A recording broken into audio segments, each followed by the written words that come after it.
Hey now, good morning, happy Tuesday, PASW staff, clients, and our friends joining us for Tuesday. This is when we're going to revisit a class because I have something special planned for tomorrow, although every day is special. What do you guys think about Gone with the Wind? That's the film scoring assignment this week. Hope you get some ideas going about that epic pan back, and all those things we talked about, the controversial movie, but beautiful movie, regardless. So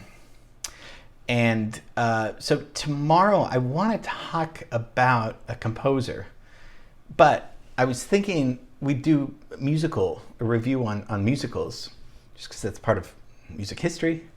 But then I'm doing these things with our advanced classes. I keep doing these things, and bear with me, where I say that's my idea, and then I take a step back, and then I just keep taking step backs because I just want to get to the root of where did these things come from.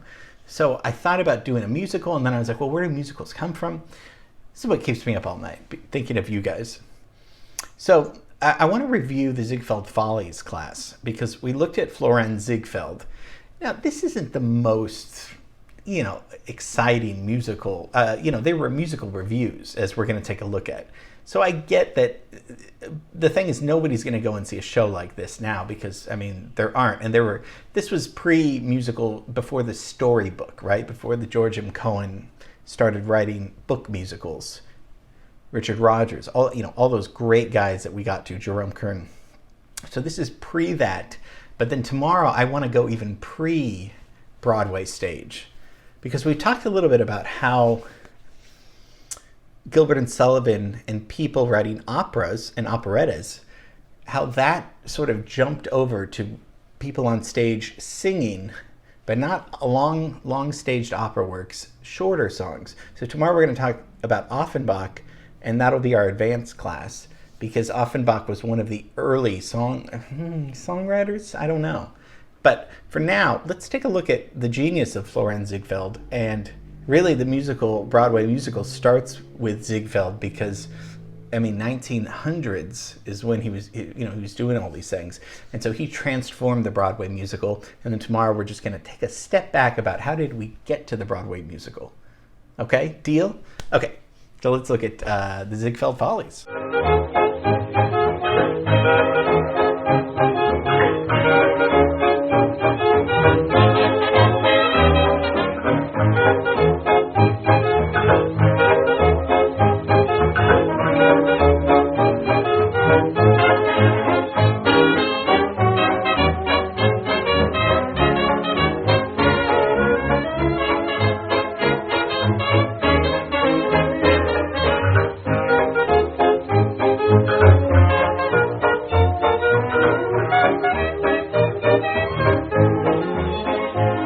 So it transformed the Broadway musical because we know musicals today, there's still, Hamilton, everything is musicals, and West Side Story is being remade, or has been remade. And the guy that started this whole Ziegfeld Follies was Florenz Ziegfeld. He was an entertainer, he was an impresario, which is like a producer today. It's somebody who organizes and finances these, concerts or plays. So it's kind of similar to just a television or film producer. And but he was a real visionary. So we're going to be talking about Florenz Ziegfeld and the Ziegfeld Follies. So why don't we leave Austria, where Haydn was born, and let's go to New York City. I'm sitting on top of the world. I'm rolling along. Yes, rolling along. So Florenz was born in 1867, American Broadway impresario, and he did a set. He would start doing. He started doing reviews. So musical reviews are kind of multi-act, entertainment. So there's music, there's dancing, there's sketches, there's acting. It's not a musical in the sense of a beginning, middle, and end. There's sketches, there's different. There's comedians. And that's why I want to bring up the timeline and take a look at some of the composers that we've talked about, because if this starts in the late 19th century. He really starts in New York City in 1907 to about the early 1930s, right after the stock market crashes. We're getting out of opera a little bit. We did Gilbert and Sullivan a few weeks ago, how they transformed witty opera, but they're done by the late 19th century.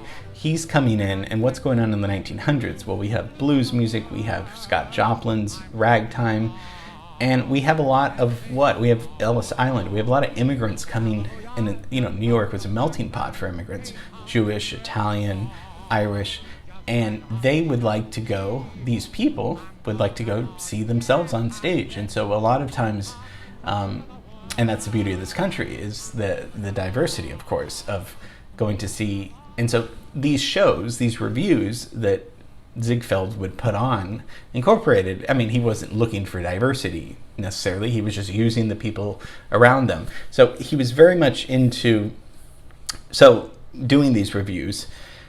He was influenced a lot from, by Paris, by the Follies, Bergère, which was a music hall located in Paris, which is still there today. Paris, it opens in 1869, and that it would have light entertainment, light music, operas, popular songs. We haven't really looked at cabaret, but we will, and this is pre-musical because this is, like I said, pre-stories. I think people just wanted entertainment. It was a fast way to get people in the seats and to entertain them instantly, as opposed to, okay, well, the second act is really when it gets entertaining. People didn't have time for that, I don't think, because they had to put food on the table. They had to survive. They needed instant gratification and entertainment. Kind of like TikTok, I guess. I mean, that's what we're coming around full circle or something like that, our attention span. So they would just start doing these instant shows kind of in a you don't need the backstory, you just, straight to the boom.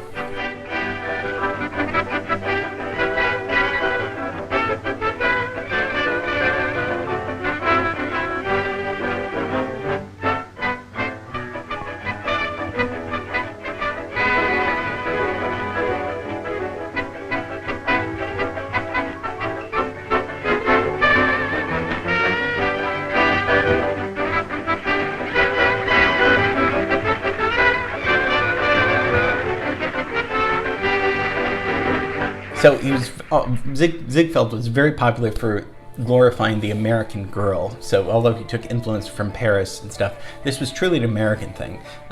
Ziegfeld, and there was a whole branch called the Ziegfeld Girls, female chorus dancers. They wore beautiful, elaborate costumes. Some were, barely clothed, and a lot of people had a lot of trouble with this, obviously. People would call it a low art, lowbrow art. But when he comes to New York City in the 1900s, there's Times Square, but it's not even really Times Square yet. I mean, there's theaters around, but mostly it's in the Bowery district in New York, and so it's not when he's here, it's not the Times Square that we know and love today. So. He's kind of like an early Busby Berkeley. We did a whole class on Busby Berkeley. I would make the comparison that perhaps he was the Busby Berkeley for the stage, because when Busby comes on, his movies are in the 1930s, and by the 1930s, movies are happening. I think that's also maybe the decline. I mean, Florence dies in the 30s. And the stock market happens, but then movies are starting to come in, and so Busby's kind of like, well, let's. I don't know if he was directly influenced, but I don't know how he could not be by Florence, by saying, well, let's do the glamour, let's do the showgirls, let's do the chorus girls, and all of these, wonderful things, and we'll just film them this time, so people won't go to the shows, So New York's really exciting in the 1900s. I mean, in 1900, the New York subway begins, so this is, this subway's going on. Obviously still. So in the world, a year later, Queen Victoria dies. What does that mean? That's the end of the Victorian age, really. We talked about the Victorian age with Gilbert and Sullivan. And so Queen Victoria dies, age 81. And then around 1904 is when Times Square, it was called Longacre Square in Manhattan. and then renamed Times Square in 1904. 1905, we get the Nickelodeon, nickel, 5 cents, because it would cost 5 cents to go in and see a silent film. A lot of this is also what we're seeing on stage in vaudeville, right? I mean, these are kind of immigrants doing these shows about coming from the old country and telling their stories, but again, small stories, not grand opera at all. So Ziegfeld's his Follies opened in 1907 in New York City. A lot of chorus girls drew, the audiences were very excited. He actually started with a male guy, so he wasn't just only interested Sandow, and this was his first creation kind of to draw audiences and female audiences particular, and he got excitement. And it's a cliche and maybe perhaps to say that sex sells, but he understood that sex was something that could really intrigue people, and mostly for what? For money, right? I mean, he's in show business. They call it business because obviously there's money.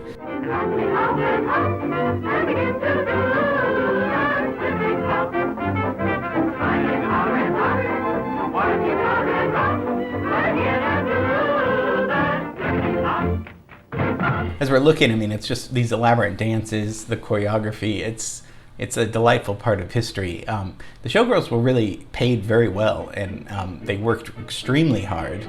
And from what I can tell, I mean, it was a really solid, good job to have if you don't mind dancing around all day.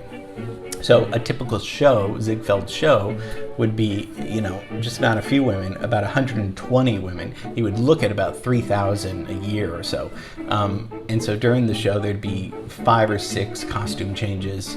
And all the clothes, all the materials were handpicked by Ziegfeld. Much like Busby Berkeley, he wanted control. He had a vision. He knew what was going to be interesting and entertaining.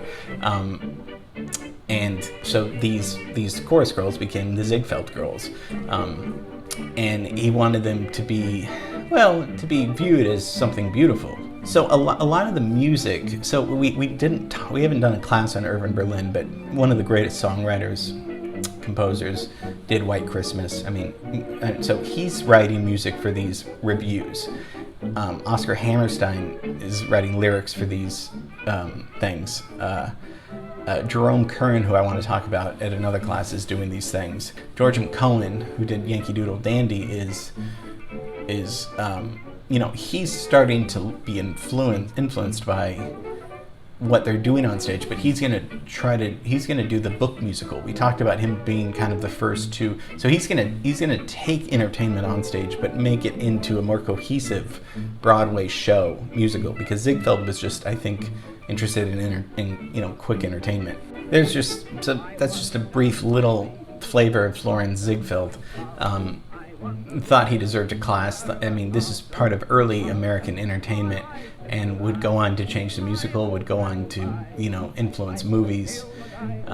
And just, I mean, of course, I like the music the most of all, because a lot of these songs are still classics and standards today, but a lot of these composers, songwriters, got their start writing for these revues, writing for these shows. And it's an interesting part of early New York history that, we don't really talk about. So, having said that, we'll be talking about LA history tomorrow. So, hope you enjoyed Ziegfeld. Pretty cool and, fun and nice to look at. So again, hope you enjoyed that. That was, the guy was, he was kind of like a Hugh Hefner, huh? Like pre-Hugh Hefner, I was thinking about. Somehow he made that his job to look at pretty girls and to get girls up on the screen, but to also talent, Bert Williams was a huge talent that he fostered that I was reading about. And a lot of people wanted to quit because Bert was black. And he said, no. Nobody's gonna quit. Bert's got a contract here, and so he was out there for talent and what made money and what people wanted to see. So that was the Ziegfeld Follies review, Florenz Ziegfeld, and tomorrow we're going to talk about Offenbach, Jacques Offenbach, and I guarantee you already know Offenbach's music because we're going to have way too much fun. So hope you enjoyed this revisitation, and tomorrow more advanced stuff. Okay, love you. See you tomorrow.